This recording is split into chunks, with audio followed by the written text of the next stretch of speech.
कृष्णाय परमात्मने नमः. ஸ்ரீமத் பகவத்கீதை 10வது அத்தியாயம் விபூதி யோகம். இந்த தலைப்பின் கீழே பகவான் அர்ஜுனனுக்கு தத்பத லட்சணங்களை இன்னும் நுணுக்கமாக புரிந்து கொள்வதற்கான உபதேசங்களை பண்ணிக் கொண்டிருக்கார். முதல் 11 ஸ்லோகங்கள் வரைக்கும் பகவானுடைய ஐடியா என்ன கொடுக்கணும்னு நினைக்கிறார் இந்த சிஷ்யனுக்கு அப்படின்னு சொன்னா, இந்த இறைவன் அப்படிங்கிற பகவான் அப்படிங்கிற என்டைட்டி தத்பதம் அப்படிங்கிறது இருக்கே, அதை பற்றிய பிரத்யேகமான சில விஷயங்களை அவனுக்கு போதிக்க வேண்டும் அப்படின்னு நினைக்கிறார். பிரத்யேகமான பகவானுக்கு மட்டும் இருக்கக்கூடிய ஒரு விசேஷமான சக்திங்கிறது என்னது அப்படின்னு நாம பார்த்தோம்னு சொன்னா, இந்த படைப்பின் முதல் காரணமாக மூல காரணமாக இருப்பது பகவான். இதுதான் ஃபர்ஸ்ட் இருக்கக்கூடிய பகவானுக்கான பிரத்யேகமான ஒரு அடையாளம் அப்படின்னு பார்க்கணும். அதைத்தான் பகவானும் சொல்றார். புத்தி ஞானம் அசம்மோக க்ஷமா சத்தியம் தமசமக சுகம் துக்கம் பவோபாவோ பயஞ்சா பயமேவச்ச. எல்லா நுணுக்கமான நுண்மையான உணர்ச்சிகள் எல்லாமே நான் தான். எல்லாவற்றிலும் இருக்கக்கூடிய நுணுக்கமான உணர்ச்சிகள் எல்லாமே நான் தான்.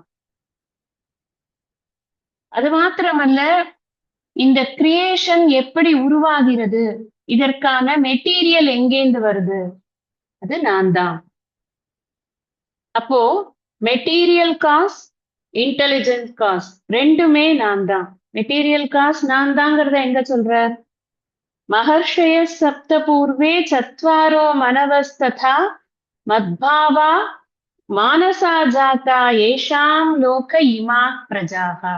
என்னெல்லாம் உருவாச்சோ அதெல்லாம் இந்த சப்த ரிஷிகள் மற்றும் மனுக்களின் மூலமாக உருவானது.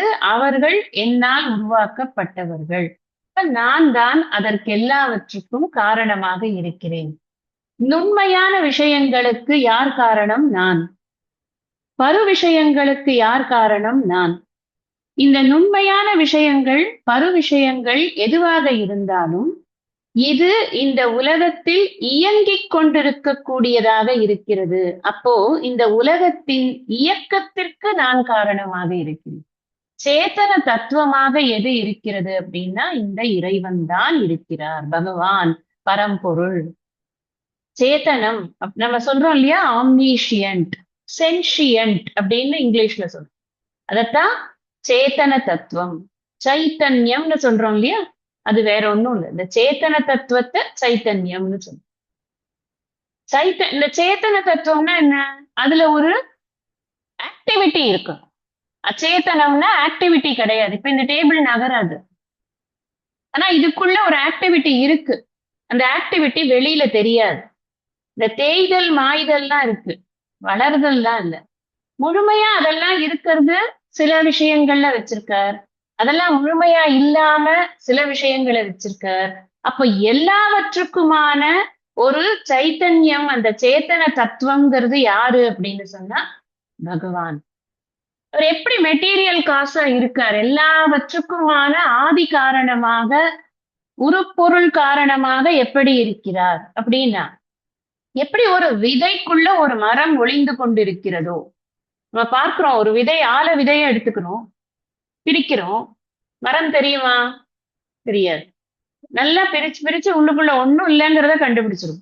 ஒண்ணும் இல்லைங்கிறது இல்ல, அந்த மரத்தின் உற்பத்திக்கான சக்தி அந்த விதையில் இருக்கிறது. சக்தி கண்ணுக்கு தெரியுமா? தெரியாது. அது கண்ணுக்கு தெரியாத அந்த சக்தியாக எது இருக்கிறதுன்னா பகவான் இருக்கிறார். இந்த மெட்டீரியல் காசுனா என்ன? நமக்கு மெட்டீரியல் காசை புரிஞ்சுக்கிறது கொஞ்சம் ஆரம்பத்துல கடினமா இருக்கு. நான் எப்படி மலையில பகவானை நினைப்பேன்? அதுக்கு என்ன மெட்டீரியல்? கல்லு, மண்ணு, சின்ன கல்லு, பெரிய கல்லு ஏதோ ஒண்ணு. அங்க எங்க பகவான் இருக்காருங்க? அந்த அந்த பொருளுக்கான சக்தி இருக்குல்ல, அது பொருள் இருக்கிறதுக்கான ஒரு சக்தி இருக்குல்ல, அந்த சக்தியாக எது இருக்கிறது? இந்த மெட்டீரியல் காஸ், இந்த பகவான் தான் இருக்கார். அது மாதிரிதான் எல்லாவற்றுக்குமே. இத பகவான் இப்பதான் சொல்றாரா? ரசோகம் அப்சு கௌந்தேய பிரகாஷ்மி சசி சூரிய யோகம்லாம் சொன்னாரு 7வது அத்தியாயம். அகம் கிரதுர் அகம் யஜ்ஞः 9வது அத்தியாயம் சொல்லியிருக்காரு. மறுபடியும் மறுபடியும் அதையேதான் சொல்லிக்கொண்டே இருக்கிறார். 7, 8, 9 எல்லாமே கிட்டத்தட்ட இந்த தத்துவங்களை, தன்னை பற்றிய உண்மையை எடுத்து சொல்லக்கூடிய தத்துவங்களாகத்தான் இருக்கு. இப்ப இந்த ஆம்னிஷியன்ட், இந்த சேத்தன தத்துவம் அப்படிங்கிறதையும், இந்த ஆம்னி பொட்டன்ட் எல்லாமே அவரிடம் அடங்கி இருக்கிறது. அந்த பொட்டன்ஷியாலிட்டி இருந்தா தான் வெளியில வர முடியும். இப்ப ஆல விதைக்குள்ள அந்த ஆல மரம் வர வேண்டிய ஒரு பொட்டன்ஷியாலிட்டி, அந்த சக்திங்கிறது, பொட்டன்ஷியாலிட்டினா சக்தி இருக்கு. அந்த சக்தி இல்லைன்னா எப்படி வெளியில வரும்? நீங்க இப்போ விவசாயம் பண்றீங்க, நல்ல விதையா போட்டா தானே முளைக்கும். நல்ல விதை கெட்ட விதைன்னு எப்படி கண்டுபிடிக்கிறீங்க?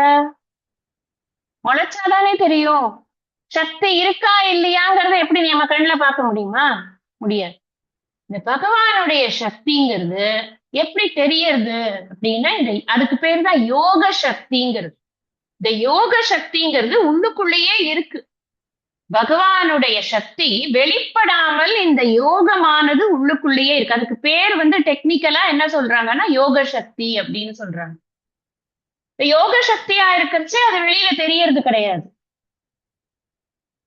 இந்த யோகத்தைத்தான் மாயான்னு சொல்றோம். ஏன்னா வெளியில தெரியல, அதனால அது மாயா, அது அவ்வியக்தம். எல்லாம் டெக்னிக்கல் வார்த்தைகள். ஜஸ்ட் ஐ எம் இன்ட்ரோடியூசிங் வார்த்தைகள், அவ்வளவுதான். நீங்க வாங்கி உள்ள போடுற வேலையை பாருங்க. இப்போ ரொம்ப யோசிக்காதுங்க. சில சொற்கள் நமக்கு அறிமுகமானாதான் பின்னாடி சொற்கள் வர வர நம்மளால அதை புரிஞ்சுக்க முடியும். ஏதோ ஒரு சாக்கு வச்சு ஏதோ ஒரு இடத்துல I have to give you introduction to certain words, அதுக்காக சொல்றேன் அவ்வளவு. அப்ப இந்த யோகம் அப்படிங்கிறது பொட்டன்ஷியலா இருக்கிற அந்த சக்தி உள்ளுக்குள்ள வீரியம்னு சொல்றோம் இல்லையா, அது இருக்கு. அது எப்பொழுது வெளிப்படுகிறதோ அப்பொழுது அது நாம ரூபங்களாக வெளிப்படுறது. இந்த மேனிஃபெஸ்டேஷன் சொல்றோமே, இந்த மேனிஃபெஸ்டேஷன் அப்படிங்கிறது எப்படி ஆறுது? பல வகையான நாம ரூபங்களா அது வெளியில வருது. இந்த யோகம் இருக்கு, அந்த பொட்டன்ஷியாலிட்டி இருக்கு அப்படிங்கிறது நமக்கு ஒரு அனுமேயம். அது நம்ம இன்ஃபரன்ஸ், நம்ம புரிஞ்சுக்கிறோம். இவ்வளவு சக்தி இருக்கு பகவானுக்கு. ஏன்னா நான் மலையை உண்டாக்க முடியாது, நான் கடலை உண்டாக்க முடியாது, என்னால ஒரு சின்ன குழிய கூட தோண்ட முடியல, அதுக்கே மூச்சு வாங்குது. இவ்வளோ பெரிய கடலை உருவாக்கியிருக்காரு. அந்த சக்தி அவரிடம் இருக்கிறது என்பது என்னுடைய இன்ஃபரன்ஸ். நான் புரிஞ்சுக்கிறேன், அண்டர்ஸ்டாண்ட் பண்ணிக்கிறேன், அவ்வளவுதான். அது எப்ப நான் கண்ணால் பாக்குறேனோ அப்ப எனக்கு திருடமாறுது அந்த அண்டர்ஸ்டாண்டிங். ஆமா அப்படித்தான் அப்படின்னு எனக்கு புரியுது. எப்போ? இந்த விபூதியை பார்க்கும் பொழுது. இப்ப இந்த விபூதிங்கிறது என்னது? ஆக்சுவலா இந்த நாமரூபங்கள் என்னெல்லாம் மேனிஃபெஸ்ட் ஆயிருக்கோ அவ்வளவு இந்த பகவானுடைய விபூதியின் வெளிப்பாடு. விபூதி தான் அது அவருடைய சக்தியின் வெளிப்பாடு அப்படின்னு புரிஞ்சுக்கிறேன். இவ்வளோ பெரிய கடல், ஒரு கடல் இல்ல 7 கடல் இருக்கு. அந்த 7 கடலையும் அவர் தான் உண்டாக்கியிருக்கார். வேற யாரும் உண்டாக்குறதுக்கு இருக்கா இங்க? There must be an intelligent creator for this cosmos. அதுல யாருக்கும் டவுட்டே இருக்கக்கூடாது. எனக்கு எப்படி ஒரு அப்பா இருக்காரோ அவருக்கு எப்படி ஒரு அப்பா இருக்காரோ, அவருக்கு எப்படி ஒரு அப்பா இருக்காரோ, அது மாதிரிதான் இந்த பிரபஞ்சத்திற்கான மூல காரணமாக, அது பொருட்காரணமாகவும் சரி அறிவு காரணமாகவும் சரி இரண்டாகவும் பகவானே இருக்கிறார். அதனாலதான் அவரை விவர்த்த உபாதான காரணம்னு நம்ம சொல்றோம். என்னத்துக்கு இப்போ சும்மா பகவான் இப்படி இருக்கார், பகவான் அப்படி இருக்காருன்னு சொல்றதோட பர்பஸ் என்ன? இந்த பக்தனுடைய மனசுல பகவான் அப்படின்னு சொன்னா ஒரு 2 அடி விக்கிரகம், இல்ல உத்துணோண்டு விக்கிரகம், இல்ல ஏதோ ஒரு படம் அப்படின்னு அவன் லிமிட் ஆயிடக்கூடாது. அவனை வெளில கொண்டு வரணும். விராட் ஸ்வரூபத்தை காட்டணுங்கிறது இந்த இடத்துல பகவானுடைய எண்ணம். ஏன்னா அது லிமிட் ஆயிடுச்சுன்னா அவன் அவ்வளவுதான் பகவான் அப்படின்னு நினைச்சு கொண்டிருப்பான். அந்த அந்த அந்த ஒரு ஒரு ஃபார்முக்குள்ள அவன் அடங்கி போயிடும். அது நான் ஃபார்முக்குள்ளேயே அடங்க மாட்டேன், நானு அடங்காதவனா அப்படின்னு காட்டுறதுக்காக இந்த விராட் லட்சணத்தை, விராட்னா விஸ்வரூப லட்சணத்தை காட்டணுங்கிறது பகவானுடைய எண்ணம். அது அடுத்த அத்தியாயத்துல வரப்போறது. அதுக்கு முன்னாடி அவர் இங்க சாரம் போட்டு வைக்கிறார். திடீர்னு நான் உங்களுக்கு ஒரு 16 இது மைல் யோசனைக்கு நான் அப்படியே வளர்ந்தேன்னா பாக்குறதுக்கு பயங்கரமா இருக்காதா? இன்னும் புரியாம போயிடும்ல. இருப்பா, நான் உனக்கு சொல்லிட்டு செய்யறேன் அப்படின்னு இங்க இந்த அத்தியாயத்தினுடைய கருணை பகவானோடது என்ன அப்படின்னா, இதெல்லாம் அவன் மைண்ட தயார் பண்ற. இந்த பக்தனை ஒரு சாதாரணமா உபாசனை பண்ணி கொண்டிருக்கக்கூடிய பக்தன் அவனுக்கு எப்படி இருக்கணும்? பகவானுடைய உபாசனைங்கிறது இனி கோவிலுக்கு போய் பகவானுக்கு ஒரு அர்ச்சனை பண்ணிட்டு வந்துட்டோம்னா நமக்கு மனசு திருப்தி ஆயிடும். ஏன்னா பகவான் கோவில்ல தான் இருக்கு, வேற எங்கேயுமே கிடையாது. என்னோட வீட்டுல நான் ஒரு பூஜையை பண்ணிட்டேன்னா எனக்கு மனசு திருப்தி ஆயிடும். இந்த கோவில்லையோ வீட்டுல இருக்கிற பூஜா கிரகத்திலேயோ இருக்கக்கூடிய அவனுடைய மனதை அப்படியே இழுத்துண்டு வெளியில விடுறாரு. அவர் வெளியில விட்டு என்ன பண்றாரு அப்படின்னா, இருக்கிறதெல்லாம் பகவான் தான், நீ பார்க்க போறப்ப உனக்கு சொல்லித்தரேன் நான் அப்படின்னு அவ்வளவும் பகவான் தான் என்று அந்த விராட் உபாசனைக்கு அவனை இழுத்து கொண்டு வரும் பொழுது என்ன நடக்கிறது? பகவான் எதுக்கு பண்ணணும் இத? அவன் பாட்டுக்கு இருந்துட்டு போறான், ஏதோ ஒரு பூஜை பண்ணுவானா இல்லையா? அது அல்ல அவருடைய நோக்கம். இந்த பக்தனுக்கு ஒரு டிரான்ஸ்பர்மேஷன் வரணும். அந்த விகசிப்பு என்பது அவனிடம் வர வேண்டும். ஏன்னா இந்த விராட்ல இருந்து அடுத்தது அவனுக்கு நிர்குணத்தை காட்டணும். இது குணங்களா பார்க்கிற இல்லையா, ஆட்ரிபியூட்ஸோட பார்க்கிற இல்லையா, இது கூட இல்ல, இதுக்கு ஆதாரமா ஒண்ணு இருக்கு.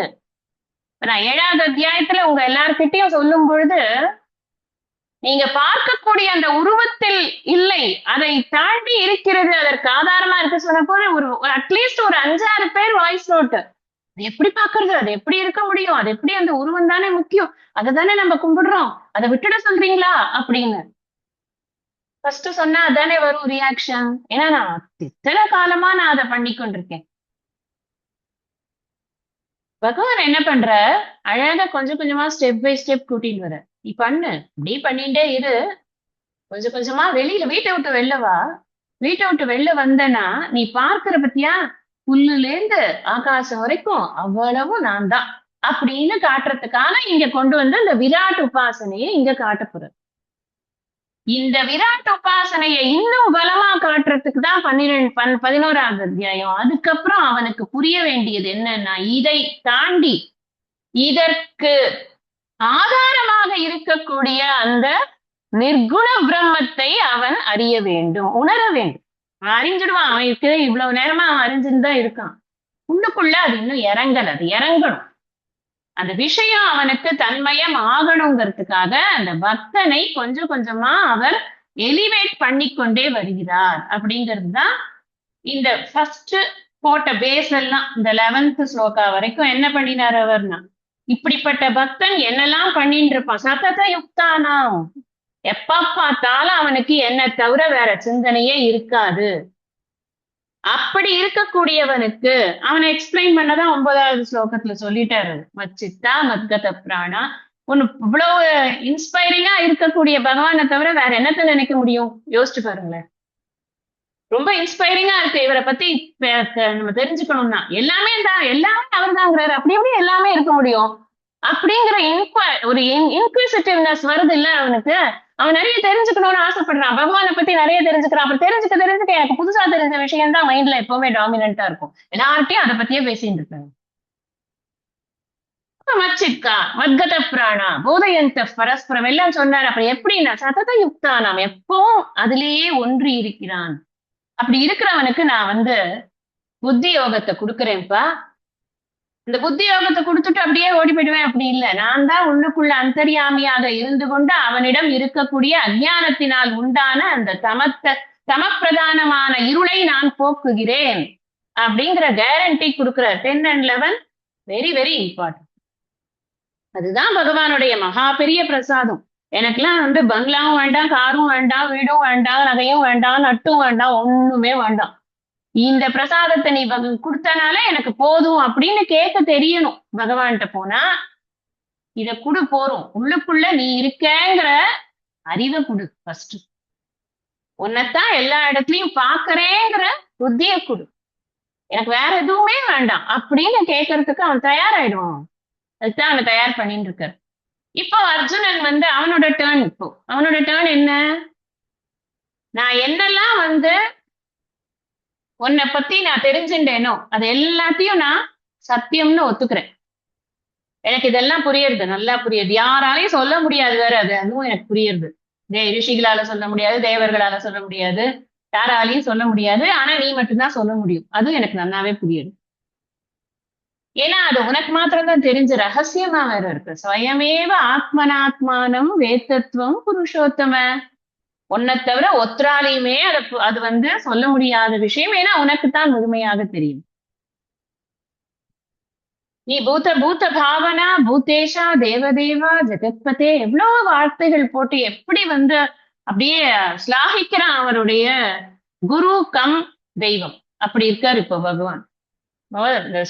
இந்த சக்கியம்ங்கிறது கொஞ்சம் இறங்கி போச்சு. இப்போ திருப்பி 11th அத்தியாயத்துல ஒரு ஸ்லோகத்துல ரொம்ப அழகா இதே மாதிரி ஒரு ஸ்துதி பகவானை பத்தி அர்ஜுனன் பண்ணும்போது அவன் அழகா ஒரு வார்த்தை சொல்லுவான்.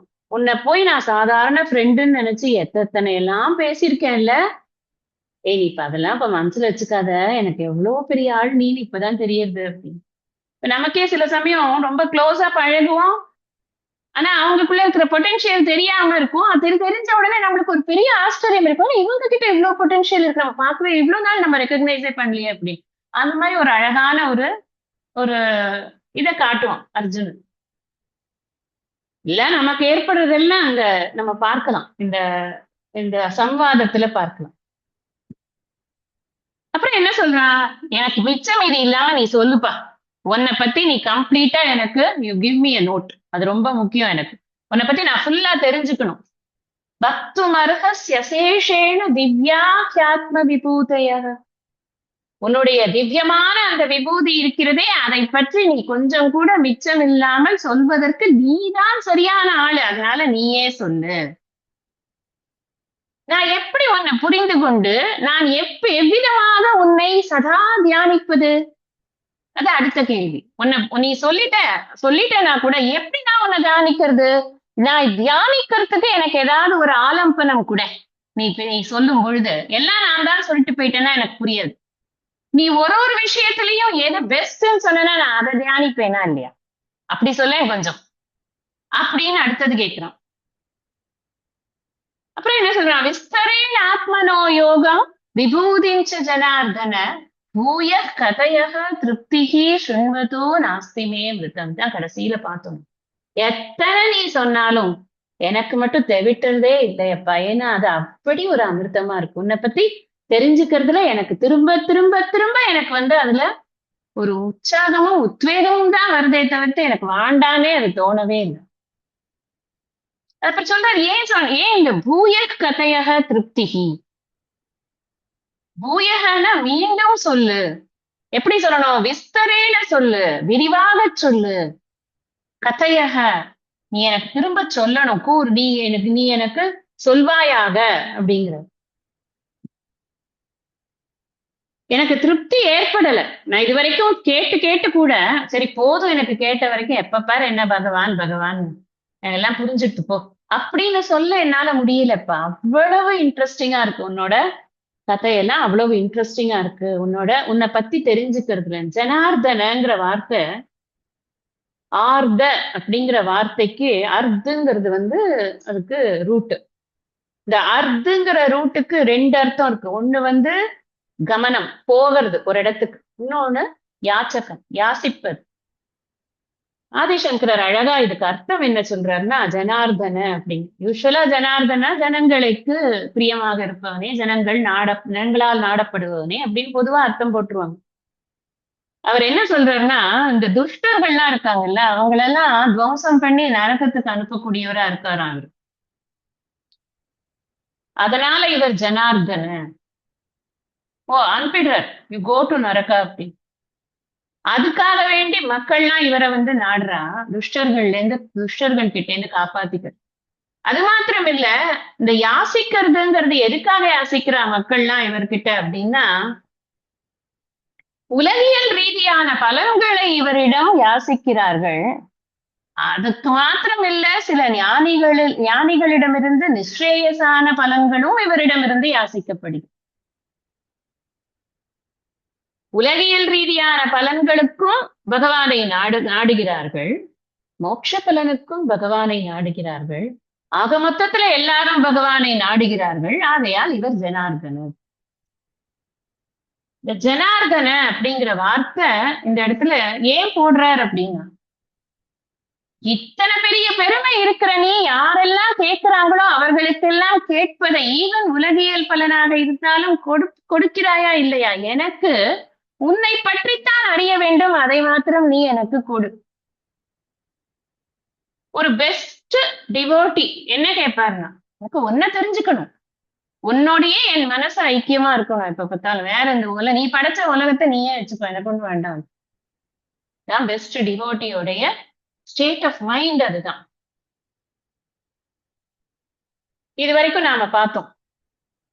இப்ப ஒரு பக்தனாக உன்னுடைய விபூதியை முழுமையாக எனக்கு நீ சொல்ல வேண்டும்னு பகவான் கிட்ட அவர் ரிக்வெஸ்ட் பண்ணதுக்கு அப்புறமா பகவான் தன்னுடைய விபூதியை ஒவ்வொரு பொருளாக எடுத்து இதுல இப்படி இருக்கேன், இதுல இப்படி இருக்கேன் அப்படின்னு ஒன்னொன்னா சொல்ல போறார். நாம இப்போ அடுத்தடுத்த ஸ்லோகங்களுக்கான பொருளை பார்க்கலாம்.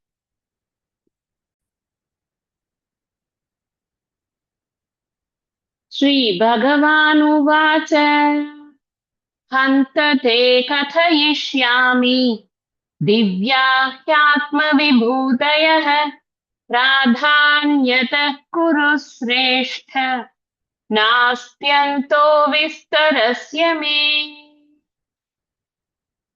ஹந்த பகவானுக்கு அவ்வளவு சந்தோஷம். கேட்கிறான் பாரு ஒரு கேள்வி. நீதான் சொல்லணும், நீயே தான் சொல்லணும், நீ மட்டும்தான் சொல்ல முடியும், நீ முழுக்க சொல்லு.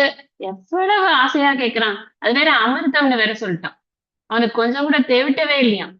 ஒரு குருவுக்கு வேற என்ன வேணும்? முன்னாடியே சொன்னார் பிரியமானாய. அங்கேயே என்ன அர்த்தம்? அவன் அமிர்தம் மாதிரி அவன் ரசிக்கிறான், அத இந்த மகிழ்ச்சியா இருக்கான். இவன் அமிர்தத்தை உண்டது போல மகிழ்ச்சியாக இருக்கிறான். அதனாலதான் ஹித காமியா அப்படின்னு ஆஹா அப்படின்னு அர்த்தம். ஹந்த ஆஹா அப்படின்னு அர்த்தம். ஹே குரு சிரேஷ்ட, குரு வம்சத்தில் சிறந்தவனே, திவ்யாகா தெய்வீகம் பொருந்திய, ஆத்ம விபூதயக என்னுடைய விபூதிகள் எவையோ அவற்றில் பிராதான்யதக முக்கியமானவற்றை தே உனக்கு கதயிஷ்யாமி நான் கூறுவேன். ஹி ஏனெனில் மே என்னுடைய விபூதிகளின் விஸ்தரஸ்ய விரிவுக்கு அந்தக ந அஸ்தி எல்லை இல்லை. என்ன அழகான ஒரு பதில் பகவான் கிட்ட. ஆஹா, குரு வம்சத்தில் சிறந்தவனே, தெய்வீகம் பொருந்திய என்னுடைய விபூதிகள் எவையோ அவற்றில் முக்கியமானவற்றை உனக்கு நான் கூறுவேன். ஏனெனில் என்னுடைய விபூதிகளின் விரிவுக்கு எல்லை இல்லை. எனக்கு அவ்வளவுதானே வேணும், என்னோட விபூதி தானே வேணும், வா நான் சொல்றேன் அப்படின்னு ஒரு 8 அத்தியாயம் போடல பகவான். 8 அத்தியாயம் கூட முடிக்க முடியாது அப்படிங்கிறது தான் விஷயம். அம்பாளுடைய பெருமைய யார் சொல்ல முடியும் அப்படின்னா, ஆதிசேஷன் 1000 நாக்கு வச்சிருக்காருப்பா, அவரால கூட சொல்ல முடியாது. அப்பேற்பட்ட பெருமை அம்பாளுக்கு லலிதா சகஸ்ரநாமம் எழுதணும் அப்படிங்கிற போது யாராலையுமே அதை எழுத முடியாது. யாராலையும் அம்பாளுடைய அந்த அந்த அந்த உண்மையான பொட்டன்ஷியல் என்னங்கிறத தெரிஞ்சுலாம் எழுத முடியாது. அதனால அம்பாள் என்ன பண்ணா அப்படின்னா, வாக்தேவதைகளை கூப்பிட்டு, வசின்யாதி வாக்தேவதைகளை கூப்பிட்டு நீ எழுது அப்படின்னா அதுக்கப்புறம் அவர்கள் எழுதினார்கள் அப்படிங்கிறது பூர்வ பாகத்துல ஹயக்ரீவகஸ்ய சம்வாதத்துல வருது. இந்த விபூதிய சொல்றது அப்படிங்கிறது அவ்வளவு ஒண்ணும் ஈஸி கிடையாது, யாராலையுமே சொல்ல முடியாது. ஏதோ ஒரு சாம்பிள் சொல்லலாம், அதுல இருந்து நாம புரிஞ்சுக்க வேண்டியதுதான். ஆனா இங்க என்னன்னா, பகவானுக்கு ஒரு பெரிய சந்தோஷம். நீங்க யோசிச்சு பாத்தீங்கன்னா, சிஷ்யர்களுக்கு கேட்கறதுல ஒரு சந்தோஷம் இருக்குங்கிறது குருவுக்கு எக்ஸ்பிரஸ் பண்ணியாச்சுன்னா இந்த குருவை கையிலவே பிடிக்க முடியாது. அவருக்கு ரொம்ப சந்தோஷமாயிடும். அவங்களுக்கு கேட்கறாங்கங்கிறதுனால இன்னும் நல்லா சொல்லணும் அப்படிங்கிற எண்ணம் வரும். சாதாரண மனுஷ குருவா இருக்கக்கூடியவர்களுக்கே இப்படி இருக்கு அப்படின்னு சொன்னா, இவ குருங்கிற அளவு கூட நீங்க போக வேண்டாம். ஸ்கூல்ல எடுத்துக்கோங்களேன். ஸ்கூலோ, காலேஜோ அந்த ப்ரொஃபசர் கிட்டயோ, அந்த டீச்சர் கிட்டயோ, நாம வந்து அவங்க எடுக்கிற சப்ஜெக்ட் வந்து நம்மளுக்கு பிடிக்கிறது அப்படிங்கிறத எக்ஸ்பிரஸ் பண்ணிட்டா, அவங்க எவ்வளவு மெனக்கெடுறாங்க, இன்னும் கொஞ்சம் புதுசு புதுசா நம்மளுக்கு விஷயம் எல்லாம் சொல்லணும். அப்படிதானே டீச்சர்ஸோட ஆட்டிடியூடே இருக்கு. அதுதான். பகவானுக்கு இருக்கிற சந்தோஷத்தை வெளிப்படுத்தார். எப்படி ஒரு சிஷ்யன் கிடைச்சா எனக்கு. உண்மையிலேயே நான் சொல்லணும் நேத்திக்கு இந்த சத்சங்கத்துல இந்த பகவான் ஹந்தன்னு சொன்ன மாதிரி அவ்வளவு ஒரு சந்தோஷம் இருந்தது. எல்லாருடைய எக்ஸ்பிரஷனும், எல்லாருடைய புரிதலும், எல்லாருடைய கேள்விகளும், எல்லாரும் தெரிஞ்சுக்கணும்னு காட்டின ஆர்வத்தையும், அதுக்கு பண்ணக்கூடிய முயற்சிகளையும், இன்னும் எவ்வளவு முயற்சி பண்ணணும்னு கேட்டதும், உண்மையிலேயே வந்து இப்படி இருக்கிறவங்களுக்கு எவ்வளவு வேணாலும் சொல்லலாம், எவ்வளவு வேணாலும் மெனக்கெடலாம் அப்படிங்கிற எண்ணம் நமக்கு திருடமா இருக்கு. அந்த எக்ஸ்பிரஷன் ஆஃப் சிஷ்யன் இருக்குல்ல, அதை அவர் ரெகக்னைஸ் பண்ற. ஆஹா, கேக்குறியே நீ, அதுல ஒரு எக்ஸ்ட்ரா குரு வம்சத்தில் சிறந்தவனே. மத்தவங்க எல்லாம் யாரும் என்கிட்ட இவ்வளவும் கேட்கலப்பா. நான் 5 பேர் இருக்கீங்க, 4 பேர் விட்டுரு, நீ ஒருத்தன் தான் என்கிட்ட வந்து இவ்வளவும் கேட்கிற. அதனால நான் உனக்கு சூப்பரா சொல்ல போறேன். ஆனாலும் என்ன தெய்வீகமான அந்த விபூதியை, எல்லையற்றதாக இருக்கக்கூடிய அந்த விபூதியை இவ்வளவுதான் அப்படின்னு அடக்கி சொல்லிட முடியாது. அதனால நான் என்ன பண்ண போறேன்னா, உனக்கு ரொம்ப முக்கியமான விஷயங்களை சொல்ல போறேன். ஆக்சுவலி நீங்க 7வது அத்தியாயத்துல இருக்கிற 8ல இருந்து 12 வரைக்கும் உள்ள ஸ்லோகங்கள் நோட் பண்ணிக்கோங்க. 9வது அத்தியாயத்துல இருக்கிற 16 to 19 அந்த அந்த செட் ஆஃப் ஸ்லோகங்கள்.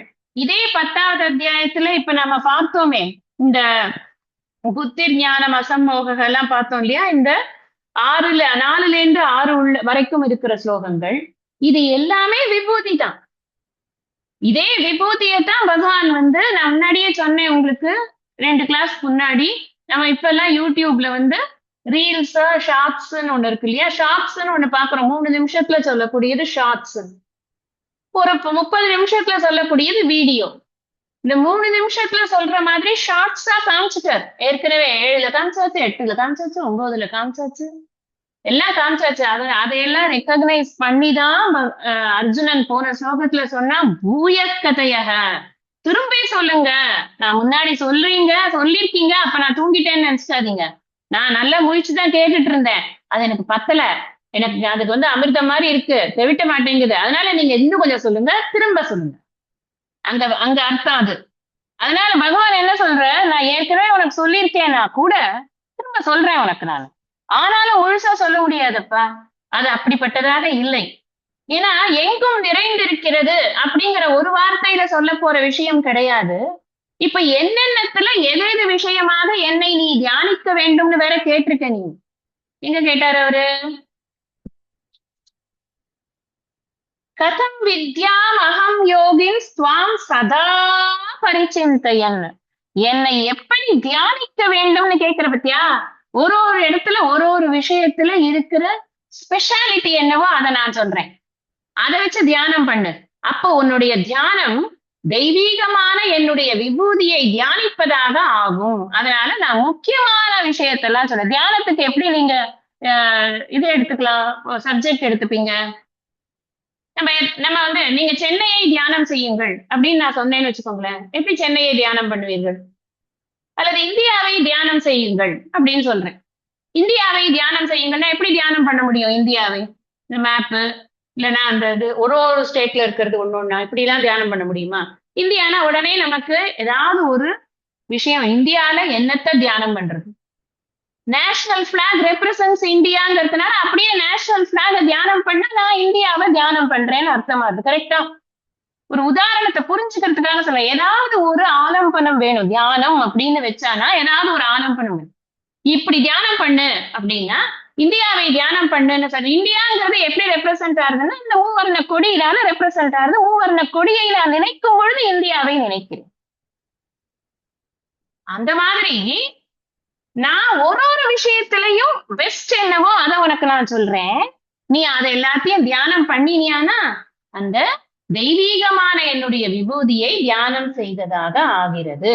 இந்த கம்பர் பாயிரம் எழுதும்போது ஒரு உதாரணம் ஒண்ணு சொல்லுவார். நான் ஏதோ பாட்டு எழுத வந்துட்டேன், அப்படி ஒண்ணு நான் பெரிய கவிஞனும் இல்ல ஒண்ணும் இல்ல. யாரு? கம்பனே சொல்றாரு. கவிஞனும் இல்ல ஒண்ணும் இல்ல. இது எப்படி நான் பாட்டு எழுத வந்திருக்கிறது இருக்குன்னா, இந்த பார்க்கடல் இருக்கே, இந்த பார்க்கடலோட அலையோரமா இருந்து ஒரு பூனை நக்கி நக்கி அந்த பாலை குடிச்சா எப்படி இருக்குமோ அந்த மாதிரி அந்த ராமாயணத்தினுடைய ஆழ்மகலம் எதுவும் தெரியாம அந்த கரையில நின்று கொண்டு அந்த கதையை உங்களுக்கு சொல்வதற்கு ஏதோ முடிஞ்சதுல நான் பாட்டு எழுதுறேன். அவ்வளவுதான்ப்பா. எவ்வளவு ஒரு ஹம்பிள்னஸ் பாருங்க. 10,000 பாட்டு எழுதிடுவோமா நம்ம? யாராலையுமே செய்ய முடியாத ஒரு மிகப்பெரிய வேலையை செஞ்சுட்டு அது அப்படி சொல்லிட்டு போறாரு. அந்த மாதிரி இந்த இந்த மாபெரும் விஷயத்தை ஃபுல்லா சொல்ல முடியாது. அதனால நான் என்ன பண்ண போறேன்னா, I give you some representations. அங்கங்க இருக்கிற ரெப்ரசன்டேஷன்ஸ் உனக்கு கொடுக்குறேன். அது ஒன்னொன்னா நீ பண்ணினாலே பெரிய காரியம்தான் அப்படின்னு அதுக்குள்ள இருக்கு. நான் ஒரு 20 ஸ்லோகம் சொல்ல போறேன். 20 ஸ்லோகத்துல நான் ஒரு 60 விஷயமாவது சொல்லுவேன் உனக்கு. 60ல இருந்து 80 விஷயமாவது உனக்கு சொல்லுவேனே. அதுல ஒன்ன எடுத்து தியானம் பண்ணாலே போருமே இல்லையா? அப்ப இத்தனை விஷயம் நான் உனக்கு ஐ கிவ் யூ, முக்கியமானவற்றை நான் சொல்கிறேன் அப்படின்னு சொல்றேன். என்ன முக்கியமானவற்றை சொல்கிறார்னு நம்ம ஒன்னொன்னா இப்ப பார்க்க போறோம். 20ல இருந்து ஆரம்பிச்சு பகவான் தன்னுடைய விபூதியை ஒவ்வொன்றாக சொல்கிறார் அப்படின்னு பார்க்க. அகமாத்மா குடாகேஷ சர்வபூதாசயஸ்திதः அகமாதிஷ்ச மத்யஞ்ச பூதானாமந்த ஏவச. ஹே குடாகேஷ. குடாகேஷ அப்படின்னு சொன்னா உறக்கத்தை வென்றவனே அர்த்தம். முன்னாடியே இது பார்த்திருக்கோம் குடாகேஷ சப்தம். இப்பவும் சொல்றேன். உறக்கத்தை வென்றவனே. அகம் நானே. சர்வபூத ஆசயஸ்திதக அனைத்து உயிர்களின் உள்ளத்தில் உள்ள ஆத்மா ஆத்மா. அகம் நானே. பூதானாம் உயிர்களின் ஆதிகீச்ச முதலும், மத்தியம் ச நடுவும், அந்தக ஏவச்ச முடிவும் ஆகும். உறக்கத்தை வென்றவனே, நானே அனைத்து உயிர்களின் உள்ளத்தில் உள்ள ஆத்மா, நானே உயிர்களின் முதலும் நடுவும் முடிவும் ஆகும். இந்த ஸ்லோகத்தை சுவாமிஜி சொல்லுவார், இது ஒரு மகா வாக்கியம் அப்படின்னு. மகா வாக்கியம்னா என்ன அர்த்தம்னா, பொதுவா வேதத்துல ஒவ்வொரு வேதத்திலையும் ஒரு ஒரு வாக்கியங்கள் எடுத்து மகா வாக்கியம்னு சாஸ்திரத்துல நம்மளுடைய பெரியோர்கள் எல்லாம் அதை தொகுத்து வச்சிருக்காங்க. இப்ப அகம் பிரம்மாஸ்மி அப்படின்னா அது மகா வாக்கியம். அயம் ஆத்மா பிரம்ம அப்படின்னா அது மகா வாக்கியம். தத்துவமசி அப்படின்னா அது மகா வாக்கியம். மகா வாக்கியம்னா என்ன அர்த்தம்னா, ஜீவ பிரம்ம ஐக்கியத்தை சொல்லக்கூடிய வாக்கியம். எந்த வாக்கியம் ஜீவனும் பிரம்மமும் ஒன்றுதான் அப்படின்னு ஜீவனும் பிரம்மமும் ஒன்றுதான் சொல்றதோ அந்த வாக்கியம் மகா வாக்கியம் அப்படின்னு சான்றோர்கள் கருத்து சொல்லி இருக்கிறார். இந்த இடத்துல சுவாமிஜி சொல்ற இது ஒரு மகா வாக்கியம். ஏன் மகா வாக்கியம்னு சொல்ற? பகவான் என்ன சொல்ற, நான் இப்ப நான் என்ன நீ தியானிக்கணும்னு வச்சுக்கோயேன். எனக்கு ஒரு உருவம், பிளேஸ், டைம் எல்லாம் பவுண்டா இருக்கேனா இல்லையா, அதெல்லாம் தாண்டி இருக்கேனா அப்படிங்கறது உனக்கு தெரியணும். ஃபர்ஸ்ட் நான் எங்க இருக்கேன்னு உனக்கு சொல்றேன்.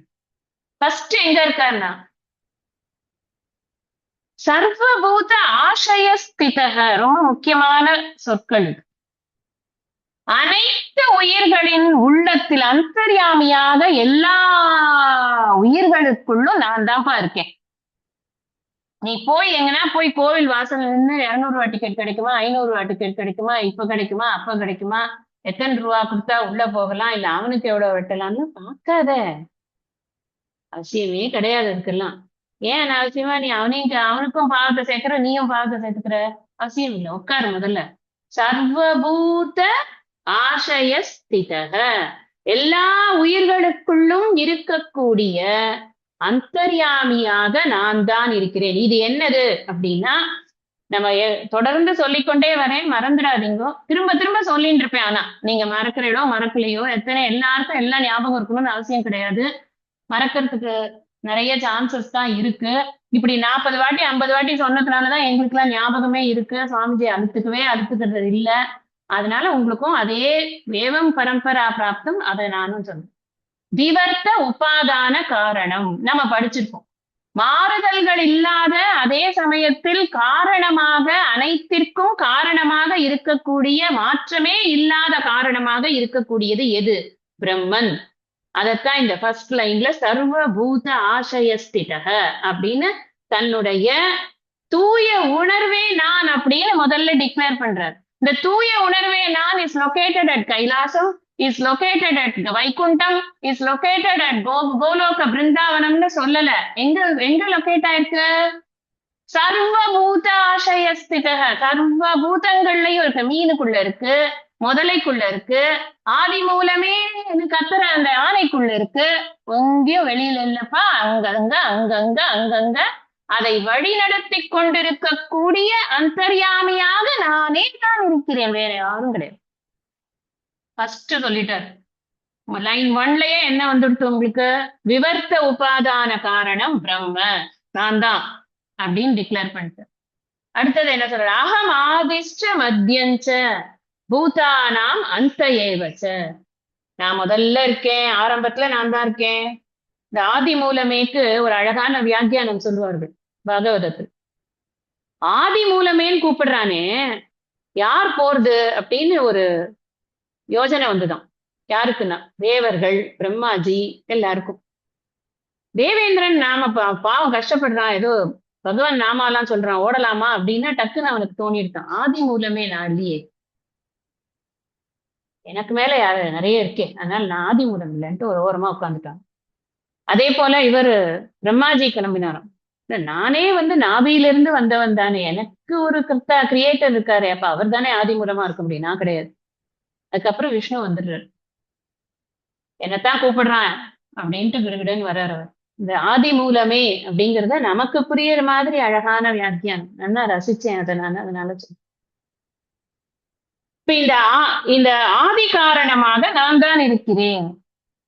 I am the source of the creation அப்படிங்கிறது. பரிணாமி உபாதான காரணம் பிரம்ம. அத்தனை விஷயம் மாயையினால ஏற்படக்கூடிய இந்த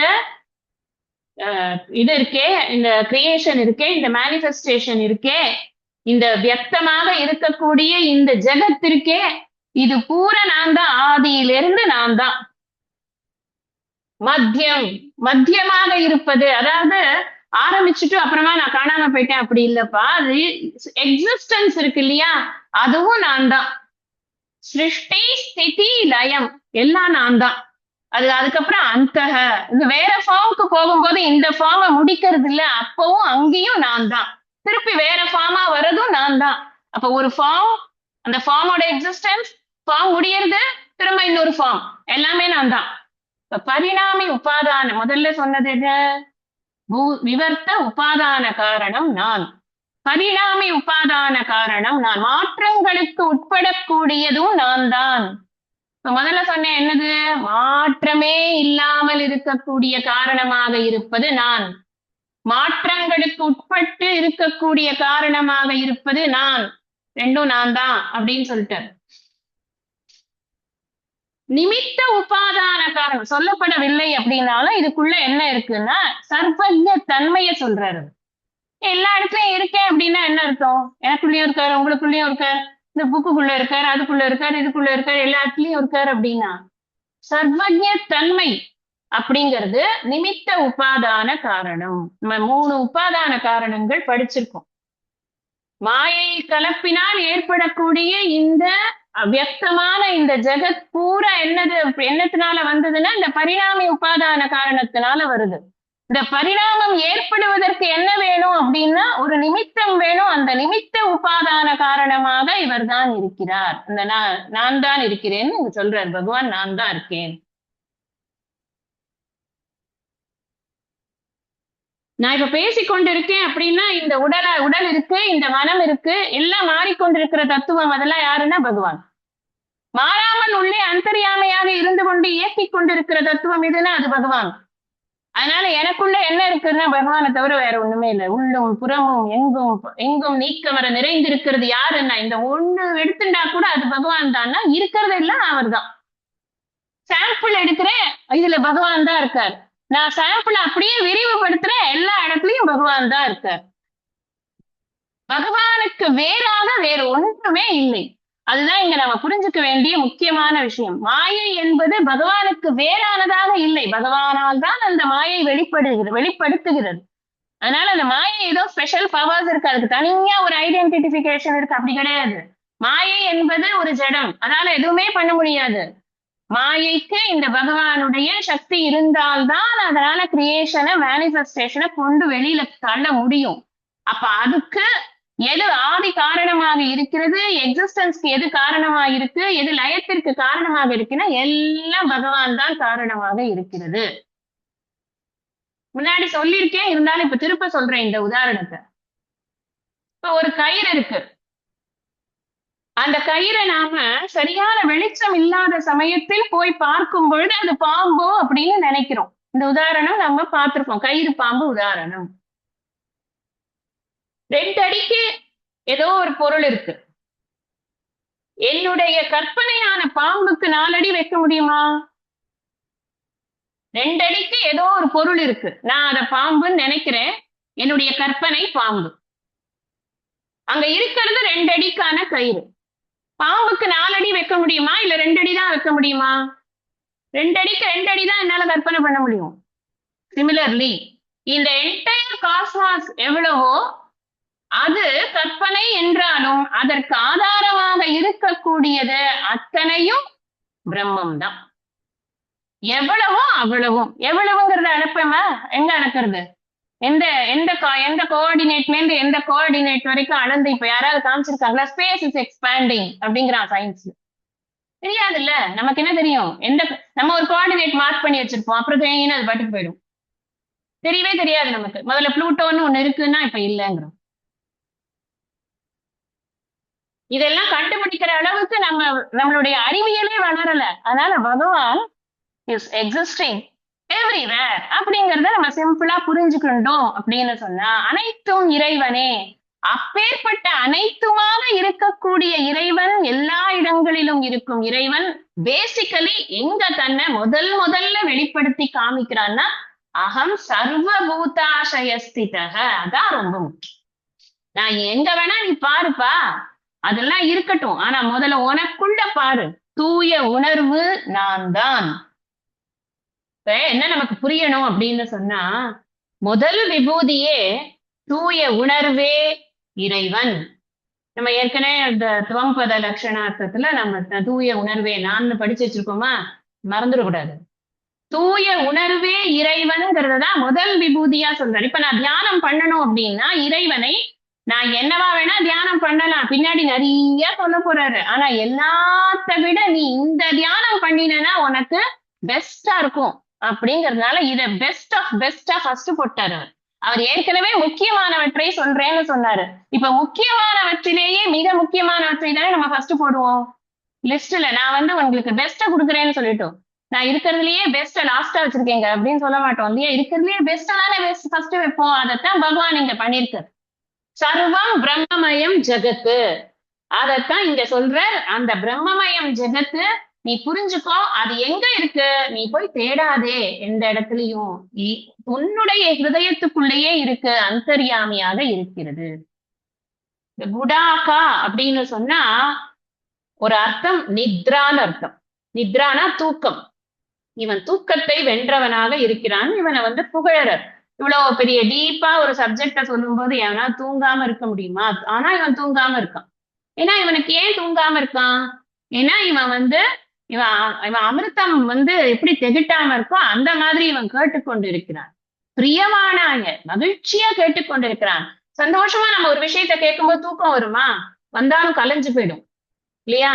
இயற்கையா உடம்புக்கு இருக்கிற டயர்ட்னஸ்னால தூக்கம் வந்தா கூட அந்த விஷயத்து மேல இருக்கிற ஆசைனாலையும் அதை சொல்லக்கூடிய அந்த அந்த அந்த பகவான் மேல இருக்கக்கூடிய ஒரு கியூரியாசிட்டினாலையும் என்ன ஆகும்?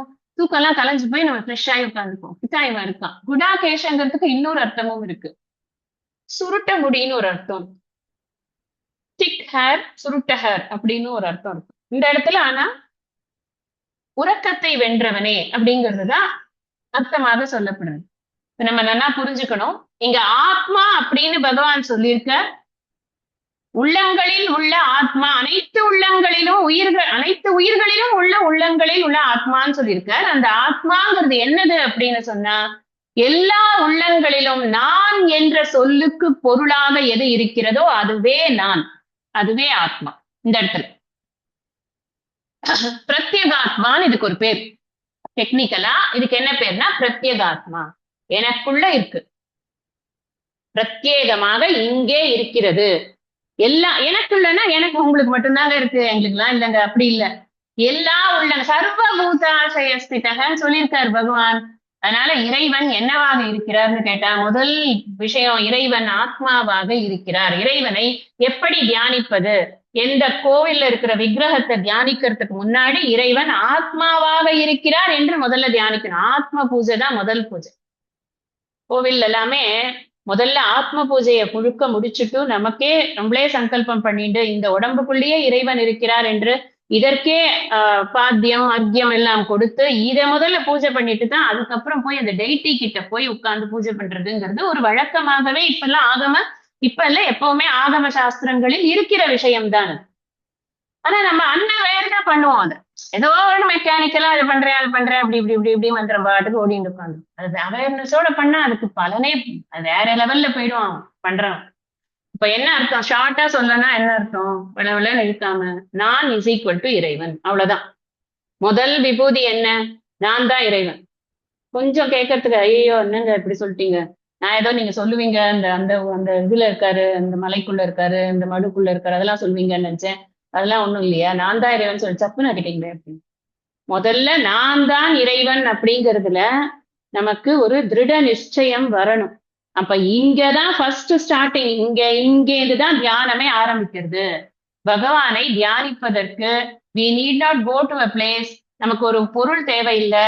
நமக்குள்ள இருக்கக்கூடிய ஒளிந்து ஞான தீபேன பாஸ்வதான்னு பகவான் சொல்லியிருக்காரு ஏற்கனவே முன்னாடி.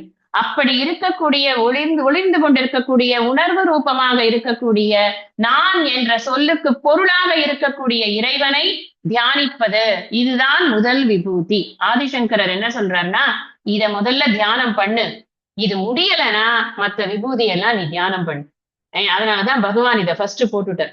நீ மத்த விபூதி தியானம் பண்றியோ பண்ணலையோ இதுக்கு முதல்ல முயற்சி பண்ணு அப்படிங்கிறார் ஆதிசங்கரர் அவருடைய வியாக்கியானத்தில். அவர் எப்பவுமே அவருடைய வியாக்கியானம் அத்வைதத்தை நன்றாக புரிந்து கொள்ள வேண்டும் என்ற ஒரு கோணத்தில் எழுதப்பட்டிருக்கும். அதனால அவர் சொல்லக்கூடியது ரொம்ப ஆழமான ஒரு விஷயம். அது நாம ஃபர்ஸ்ட் இதுக்கு நம்மளை தயார் பண்ணிக்கணும். இதுவே போதுமானது. சரி உன்னால முடியலையா, அப்பவா ரெண்டாவது அகமா ஆதித்யானாம் அகம்லாம் அதுக்கப்புறம் வரப்போறதுதான். நீ முதல்ல உள்ளுக்குள்ள ஒன்னால பார்க்க முடியாது, அதை முதல்ல பாரு அப்படிங்கிற மேற்கொண்டு இருக்கக்கூடிய சோகங்களின் பொருட்களை எல்லாம் நம்ம அடுத்த சத்சங்கத்துல படிக்கலாம். இன்னைக்கு இந்த அளவுல இந்த சத்சங்கத்தை நான் நிறைவு செய்கிறேன். ஐயனே எனதுள்ளே நின்று அனந்த ஜென்மங்களாண்ட மெய்யனே உபதேசிக்க வெளிவந்த குருவே போற்றி, உய்யவே முக்தி நல்கும் உதவிக்கோர் உதவினாயேன், செய்யுமார் ஒன்றும் காணேன் திருவடி போற்றி போற்றி. நிறைவு பிரார்த்தனை. ஓம் ஸ்ரீ குருப்பியோ நமக. நிறைவு பிரார்த்தனை. அறிவி